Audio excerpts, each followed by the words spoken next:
Happy Sport Family yang dikasihi Tuhan Yesus. Selamat pagi, jumpa kembali di dalam renungan online GSJ SWOT. Kali ini saya akan membawakan sebuah renungan yang saya beri judul Air Sumber Kehidupan. Di mana yang melatar belakangi renungan saya kali ini adalah masih adanya di sekitar kita orang-orang yang mengalami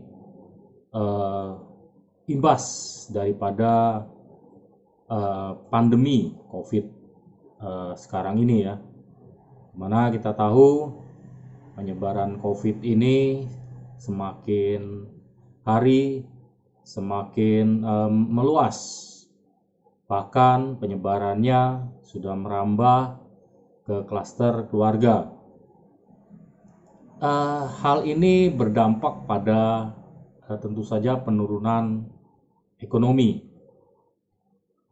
yang secara tidak langsung itu mempengaruhi daripada usaha yang dilakukan maupun pekerjaan yang berusaha atau yang bekerja di perusahaan.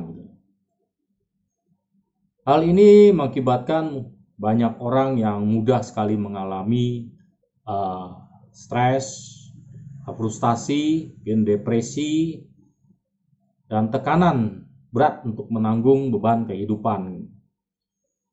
Dari kondisi ini, orang sangat membutuhkan air kehidupan. Saya terinspirasi oleh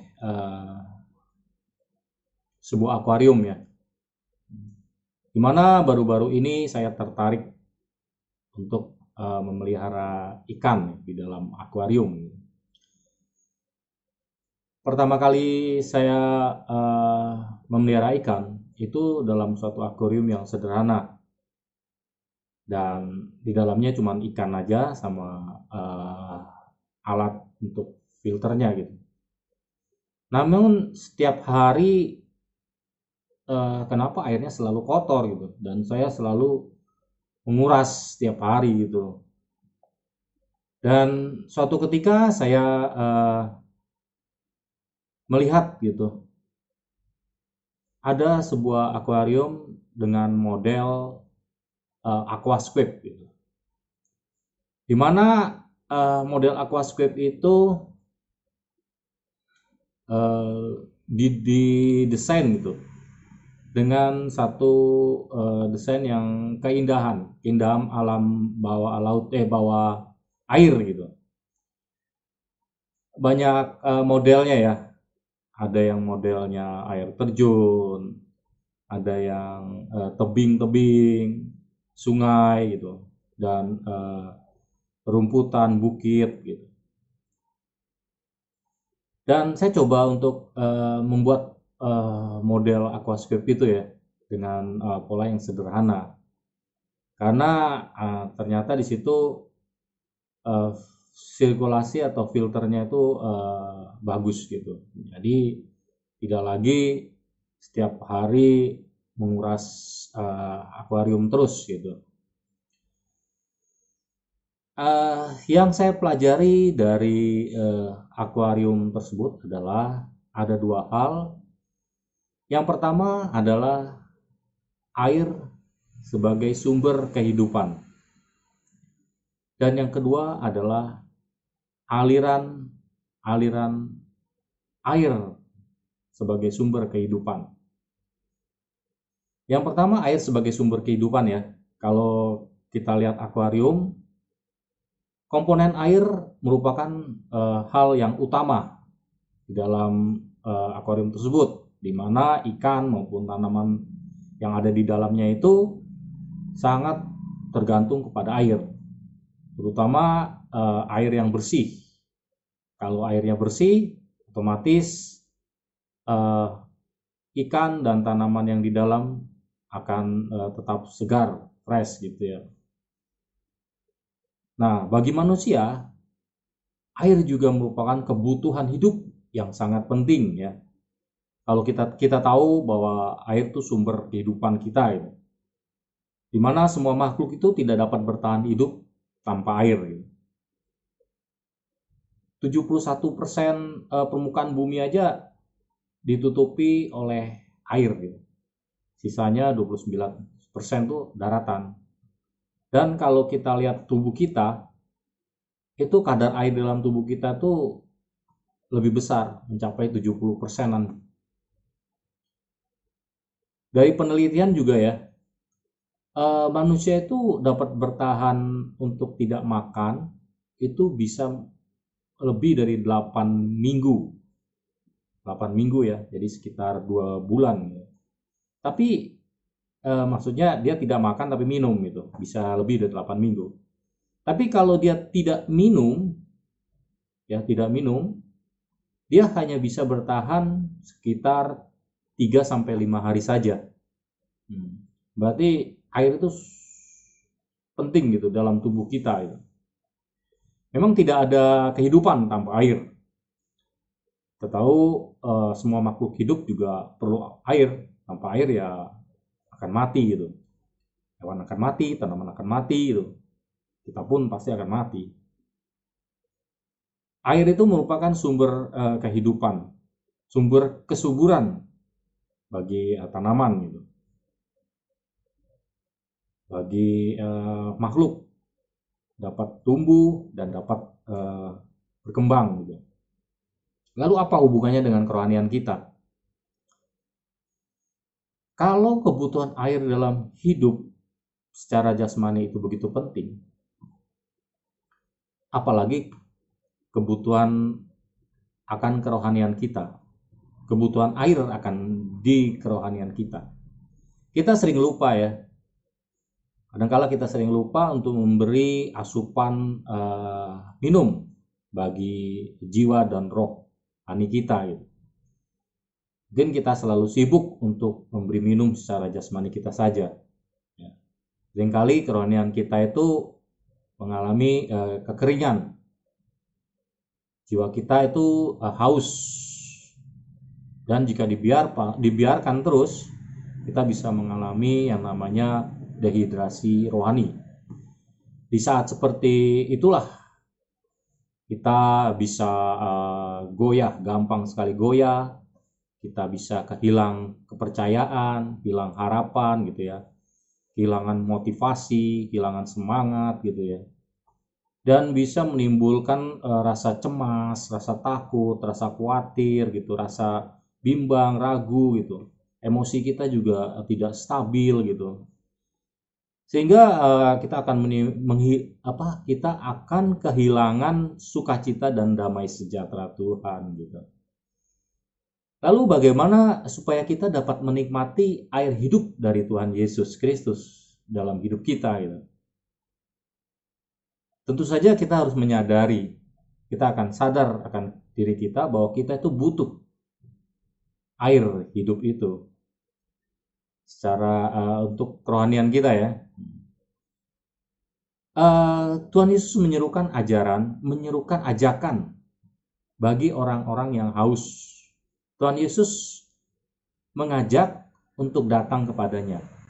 Kalau kita lihat di Yohanes 7 ayat 37 ya, Yohanes 7 ayat 37 berbunyi demikian. Dan pada hari terakhir, yaitu pada puncak perayaan itu, Yesus berdiri dan berseru, "Barang siapa haus, baiklah ia datang kepadaku dan minum." Ini semacam ajakan ya untuk orang-orang yang haus dan kering secara kerohanian ya, bukan hanya secara jasmani, tapi secara rohani. Jadi jika dalam firman Tuhan itu mengatakan bahwa barang siapa haus, baiklah ia datang, maka kita jangan menolak untuk ajakannya. Kita datang kepada Tuhan dan kita minum air kehidupan itu. Maksudnya seperti apa sih? Ya kita menerima Tuhan Yesus gitu. dengan hubungan dengan Tuhan, kedekatan kita dengan Tuhan gitu ya, melalui firman-Nya, melalui sharing ibadah atau doa gitu ya. Itulah yang membuat kerohanian kita itu dapat disegarkan gitu. Poin kedua adalah aliran air hidup. Kalau kita kembali lagi kepada akuarium, kita tahu bahwa di dalam akuarium itu ada semacam sirkulasi air yang penting, yang memberi kesegaran bagi makhluk hidup di dalamnya ya, ikan dan tanaman tadi ya. Itu sirkulasi airnya itu sangat penting banget. Biasanya ada filtrasinya itu. Nah, sirkulasi air itu kalau akuarium model aquascape ya, itu menganut model ekosistem. Jadi kalau kita tahu bahwa ekosistem yang kita tahu itu ekosistem adalah rantai kehidupan ya. Ya. Di mana ikan, mungkin kotoran ikan gitu ya, itu bisa menjadi pupuk bagi tanaman gitu ya, dengan tentu saja dengan melalui proses perubahan, atau kalau di aquascape itu ada yang namanya lapisan-lapisan filtrasinya, ada yang namanya rumah bakteri gitu, untuk merubah unsur-unsur yang tidak baik gitu, seperti unsur amonia atau unsur lainnya, itu dirubah menjadi unsur yang baik atau unsur nitrat gitu ya, CO2 gitu, yang berguna bagi tanaman gitu. Nah, ekosistem itu di dalam akuarium aquascape tadi, itulah yang akuarium tadi airnya itu bisa bertahan sampai lama, bukan hanya seminggu atau sebulan, bisa juga sampai setahun gitu, sampai 2 tahun gitu. Itu akuarium. Nah, kalau kita kaitkan dengan kerohanian kita, Yesus Kristus itu adalah sumber air kehidupan. Jadi kita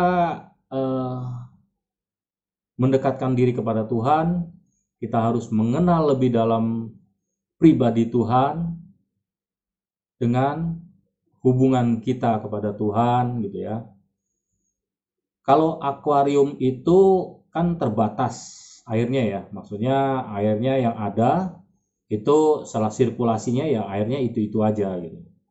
Tapi kalau air hidup, yaitu Tuhan Yesus, itu tentu saja kasihnya itu tidak terbatas dan selalu diperbarui tiap hari gitu.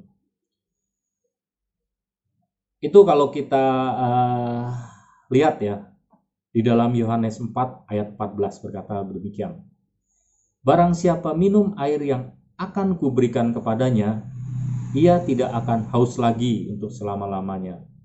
Sebaliknya, air yang akan kuberikan kepadanya akan menjadi mata air di dalam dirinya, yang terus-menerus memancarkan sampai kepada hidup yang kekal. Amin. Itu maksudnya di sini saya mendapatkan lah ya, bahwa di mana keadaan diri kita itu selalu diperbaharui oleh aliran-aliran kehidupan, yaitu Tuhan Yesus itu melalui firman-Nya gitu ya. Apa yang diperbaharui, yaitu akhlak kita, yaitu moral kita gitu ya, sikap kita, perkataan kita, tingkah laku kita, perbuatan kita gitu. Itu yang kita selalu diperbarui hari lepas hari itu, semakin baik gitu. Dan kita tentu saja membutuhkan air agar kehidupan rohani kita itu tidak mengalami kekeringan yang tadi ya, dehidrasi gitu. Maka Roh Kudus yang ada di dalam diri kita itu juga merupakan sumber aliran-aliran air yang mengingatkan kita untuk hal yang kita lagi down gitu ya, membangkitkan semangat kita, menghibur kita pada saat kita lemah, menguatkan kita gitu. Tentu saja itu akan membawa damai dan sukacita dalam kehidupan kita. Ya, demikian saja renungan singkat saya pada pagi hari ini. Mari kita berdoa. Terima kasih Tuhan Yesus untuk renungan pada pagi hari ini. Kalau kami boleh diingatkan kembali Tuhan, ketika kami letih, lesu, dan terbeban berat, kami perlu air kehidupan bagi jiwa dan roh kami Tuhan. Kami mau untuk datang kepada Tuhan dan minum akan air kehidupan itu Tuhan. Biarlah kami mau dekat kepada Tuhan, kami mau mengenal akan pribadi Tuhan. Semakin hari semakin baik Tuhan, sehingga dalam diri kami mengalir aliran-aliran surgawi yang menyegarkan jiwa dan kerohanian kami Tuhan, sehingga hidup kami mengalami damai dan sukacita Tuhan. Terima kasih Bapa, dalam nama Tuhan Yesus kami berdoa, amin. Salam, selamat pagi, Tuhan Yesus memberkati.